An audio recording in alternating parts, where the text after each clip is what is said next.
Fake నా గురించే రాస్తున్నారు. మంచిగా బతుకున్న వాళ్ళని చచ్చిపోయామని రాశారు. కానీ మీరు అనుకుంటున్నారు, మీరంటే మిమ్మల్ని కాదు, I'm talking about the person who's writing. వాళ్ళు అనుకుంటున్నారు మేము రాసాము చూస్తారని. కాదు, మాకున్న దిష్టిని మీరు తీసేస్తున్నారు. మాకు మీరు ఫ్రీ పబ్లిసిటీ ఇస్తున్నారు, ఇవ్వండి అంట నేను.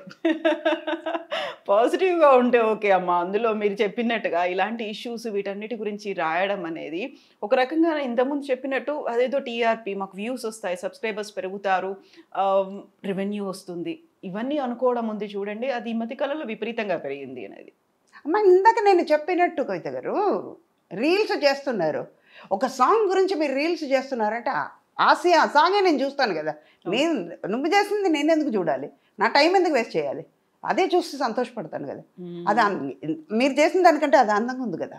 కాకపోతే ఇప్పుడున్నటువంటి ట్రెండ్, ఈ జనరేషన్ అంతా సోషల్ మీడియానే నిజమైనటువంటి ప్రపంచం అనుకుంటుంది. అక్కడ ఉన్నటువంటి ఫాలోవర్స్, సబ్స్క్రైబర్స్ అండ్ కంపారిజన్స్ కూడా చాలా పెరిగిపోయాయి కదా. ఎన్నాళ్ళు ఉంటుంది అది? టెలిఫోన్ ఉంది, టెలిఫోన్ లేదు, టెలిఫోన్ వచ్చింది, పేజర్ వచ్చింది, పేజర్ పోయింది, చిన్న ఫోన్ వచ్చింది, నంబర్ ఫోన్స్ వచ్చింది, నంబర్ పోయింది, స్మార్ట్ ఫోన్ వచ్చింది. ఆ టెలిఫోన్ అనేది ఎక్కడో వెళ్ళిపోయింది కదా. అది అలాగే ఇది కూడా వెళ్ళిపోతుంది, ఉండదు. కాకపోతే అప్పటిదాకా ఇలాంటి కష్ట నష్టాలు ఇవన్నిటిని ఫేస్ చేస్తూ ముందుకు వెళ్ళాల్సిందే.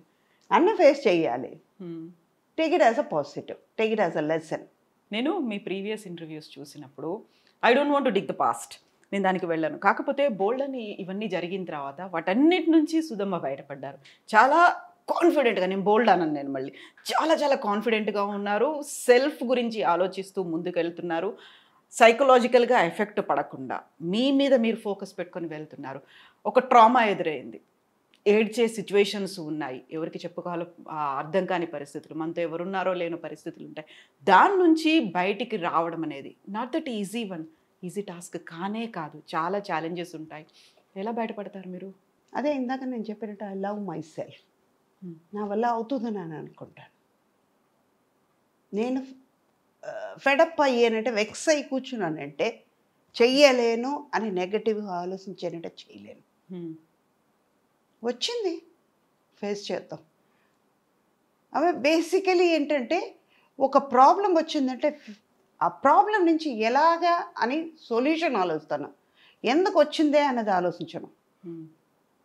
బేసికలీ నా క్యారెక్టర్ అంతే. ఒక క్యారెక్టర్ ఇచ్చారంటే ఈ క్యారెక్టర్ ఎలాగ ఉంటుంది అని గ్రాఫ్ చేసుకుంటాను నేను. ఆ తర్వాత క్యారెక్టర్ చేస్తాను. అలాన్నప్పుడు లైఫ్లో కూడా అంతే. వచ్చింది, జరిగింది, పెయిన్ అనుభవించిపోయేది నేను, అనుభవించి చూద్దాం. అది కూడా లెసన్. అంటే ఒక లెసన్ దొరికింది నాకు, ఒక ఎక్స్పీరియన్స్ దొరికింది, దాటి బయటకు వస్తాం. గుంట ఉంది, దాటి అవతలకి వెళ్ళాలి. ఒక్క అడుగు ముందుకు వేస్తే నేను వెళ్ళిపోతాను అవతలకి, దాటేస్తాను. అయ్యో గుంట ఉందని నేను ఎందుకు కింద చూస్తా, దాటగలుగుతానని వెళ్ళిపోయాను. అక్కడ మంచిది ఉంది, గుంట నా వెనకాల ఉంది, వెళ్ళిపోయింది.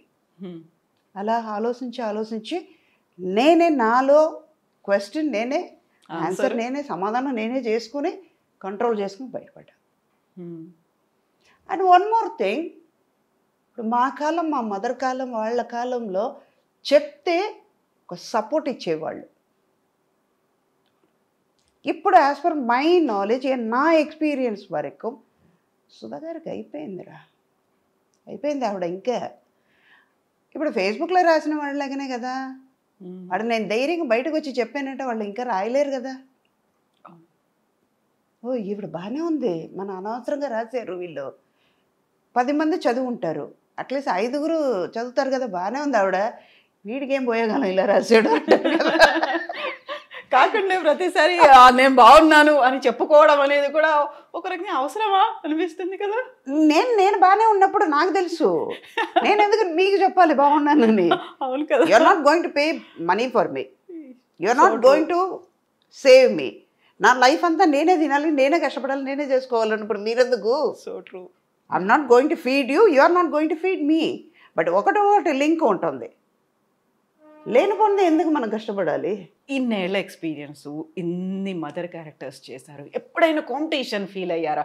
ఇప్పుడు వస్తున్న జనరేషన్ అంటే మీరు చాలా యంగ్ ఏజ్లోనే అమ్మ అయిపోయారు, అమ్మని చేసేసారు, అందరూ బోల్డ్ మంది కనిపించారు. సుకన్య కావచ్చు, శరణ్య కావచ్చు, ప్రగతి, పవిత్ర, లోకేష్ ఇలాంటి వాళ్ళందరూ, సురేఖవాణి, వీళ్ళందరూ మదర్ క్యారెక్టర్స్ చేసిన వాళ్ళే. అందరూ అలా కొన్ని రోజులు కనిపించారు, మళ్ళీ కొన్ని రోజులు కనిపించలేదు, ఎదురు చూస్తూ ఉన్నారు. సో అలాంటప్పుడు మీకు ఏమనిపిస్తుంది? ఇంతమంది కనిపిస్తున్నారు, అందరూ మదర్ క్యారెక్టర్స్, అందరూ మళ్ళీ చాలా చాలా గ్లామరస్గా ఉంటారు. మీ కళ్ళకి వాళ్ళు గ్లామర్గా కనిపిస్తున్నారు అంతే. హా, నాకు గ్లామర్గా లేదు. ఒక సురేఖవాణి, ఒక హేమ, ఒక ప్రగతి, వాళ్ళు అంతే. సుధాకున్న రికార్డు లేదు కదమ్మా. సుధా 43 years ఇంకా స్టెబిలిటీ కరెక్ట్గా ఉన్నాను. సుధా రికార్డులో ఎన్ని పిక్చర్లు చేశాను, ఎన్ని హిట్ పిక్చర్లు చేశాను, ఎంత పెద్ద పెద్ద హీరోస్తో చేశాను, ఎంత పెద్ద డైరెక్టర్స్తో వర్క్ చేశాను. ఇప్పుడు ఉన్న వాళ్ళు ఒక మించిపోతే ఒక 10 పిక్చర్లు చెప్పుకుంటున్నారు. నేను 1000 పిక్చర్లు చేయగలిగాను. చాలా ఎత్తుకుని చెప్తా. 4-5 లాంగ్వేజ్ చేశాను. ఇప్పుడు ఎంతమంది చేస్తున్నారు? వాళ్ళు కూడా బతకాలి కదా. నేను స్పేస్ ఇస్తే కదా వాళ్ళు వచ్చేది. అందుకే సరే, అది కూడా పాజిటివ్గా ఓకేలే, స్పేస్ ఇచ్చాం, వాళ్ళు చేస్తున్నారు, వాళ్ళు ఉన్నారు కదా, లోకల్లో బతకాలి కదా. నేనే 10 రూపాయలకు తినాలి, నేనే కడుపు నిండా తినాలి, నేనే బిర్యానీ తినాలంటే ఎలా? వాళ్ళకు కూడా ఉండాలి కదా. అందుకే మీరు పులిహోర తింటే వాళ్ళకి నాకు ఇష్టమైన పులిహోర నేను తింటా, మీకు ఇష్టమైన బిర్యానీ మీరు తినండి. ఇంతమంది హీరోలకి అమ్మగా చేశారు. మహేష్ బాబు చేశారు, ఎన్టీఆర్ చేశారు, రామ్ చరణ్, అల్లు అర్జున్, వాట్ నాట్. ఇప్పుడు ఉన్నటువంటి యంగ్ హీరోలు ఈ జనరేషన్ అందరికీ చేశారు. ఎప్పుడైనా అరే అనిపించిందా? నాకు అది మళ్ళీ మళ్ళీ అరిగిపోయిన రికార్డులాగా I love myself, I love my profession. ఒక చిన్న విషయం చేసినా కూడా మంచి దాని మీద అంత లవ్తో చేస్తాను, అంత ప్రేమించి చేస్తాను అన్నమాట. ఇష్టంగా చేస్తాను. అందువల్ల అది నెగటివ్గా రానివ్వను కదా. అది ఎంత అందంగా ఉంది కదా అనుకుంటాను. అయ్యో నువ్వు చేయగలుగుతావు సుధా, అద్దంలో నేనే చూసి నేను అప్రిషియేట్ చేసుకుంటాను. ఇందాక మీరు గమనించుంటే తెలుస్తుంది, వెరీ బిగినింగ్ మీరు అందంగా ఉంటారు అనగానే తీసుకున్నారు. అర్థమైందా? అలాంటి మనిషి నేను. అందుకే ఏది నాకు పెద్దగా అనిపించదు. Take it easy policy. కూల్గా ఉంటాను, టెన్షన్ తీసుకోను, చల్తా అలాగే. అప్పుడు అన్ని సూపర్ హిట్ మూవీస్లో మీరు యాక్ట్ చేశారు, సూపర్ కలెక్షన్స్ ఇవన్నీ వచ్చాయి. బట్ ఇప్పుడు ఏంటంటే block buster, pan India, pan world, Oscar రేంజ్కి వెళ్ళినటువంటి ఇవన్నీ సినిమాలు చూసినప్పుడు అలాంటి సినిమాలో నాకు క్యారెక్టర్ ఉంటే బాగుండేదే, ఈ సినిమాలో నేను అమ్మనయ్య ఉంటే బాగుండేదే, మిస్ చేసుకున్నానా, అరే ఉంటే క్రియేట్ చేసి ఉంటే బాగుండేది, అలా ఏమన్నా అనిపించింది? ఇప్పుడు అనిపించట్లేదు, లేదా 100% అనిపించట్లేదు.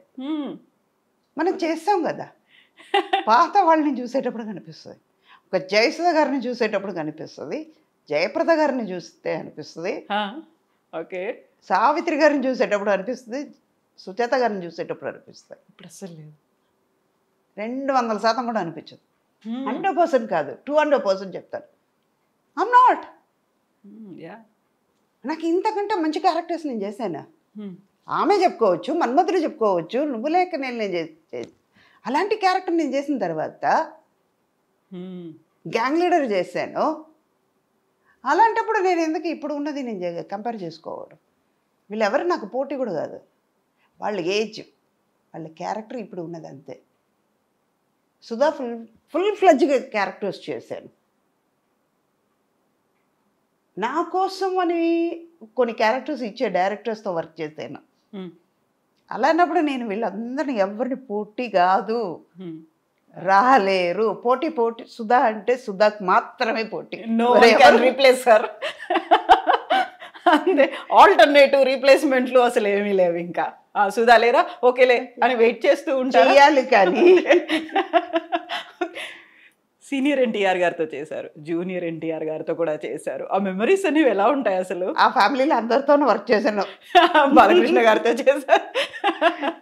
అంటే ఇది ఏంటంటే అక్కడ సీనియర్ లేదు, జూనియర్ లేదు, అందరితోనూ వర్క్ చేస్తాం అన్నది అక్కడ. అలా ఫ్యామిలీ అంటే ఇప్పుడు ఎన్టీఆర్ గారి ఫ్యామిలీతో చేశారు, చిరంజీవి గారి ఫ్యామిలీతో చేశారు, అండ్ నాగార్జున గారి ఫ్యామిలీతో చేశారు. ఇలా ఫ్యామిలీ జనరేషన్లు లక్కీగా ఇప్పుడు కొంచెం తగ్గింది కాబట్టి, లేకపోతే ఇప్పుడు కూడా అంటే మనకి రోజు బిర్యానీ పెడితే బోర్ కొడుతుంది కదా.